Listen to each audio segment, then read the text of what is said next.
Hey everyone, it's Notorious here. Today in this episode, I'm going to be showing you a lesser known form of the bowline called the spear knot.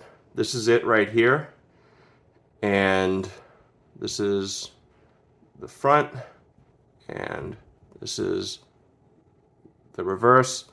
It is a slipped knot, meaning it has a at the end, it's instead of feeding the tail through, you feed a bite through that can easily be pulled, making it easier to release. Now, how do I know that it's part of the Bowline family? Well, on a regular standard bowline, there are three primary components, and that is a fixed loop, a nipping turn, which is this right here, which grabs the side of the fixed loop and the working end. And then you have this right here, which is known as the crossing turn. And it's also referred to as the back.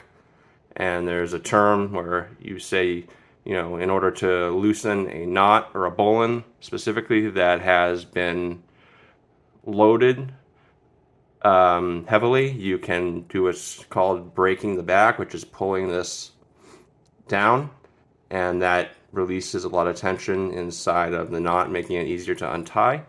And this is also sometimes called the collar. So, now that we've established that, let's look at the spear knot.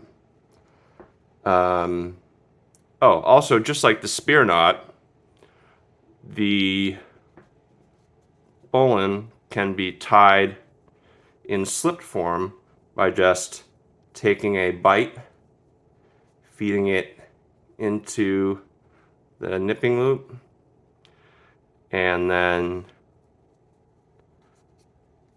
that makes it a secure slipped form of the bowline, which can more easily be untied by simply pulling that working end, and there you go. So if we look here at the spear knot, we can see that it has a fixed loop. We can see that it has a nipping turn, which is holding on to this bite here, which is formed by the working end. And then we have the collar or back or crossing turn, whatever you want to call it, right here, which goes around the standing end. So, just like the slipped bowline, this will untie more readily by pulling the tail end, and there she goes. Let's learn how to tie the spear knot. So in order to tie the spear knot, you're going to bring your rope around the object you want to fix it to, and then you're going to take one hand at the top and pull the standing end under the working end, and then with the other hand bring the working end under the standing end. So looks like that. Then once you've done this, you take this bite that's formed and you twist it towards you, creating a loop.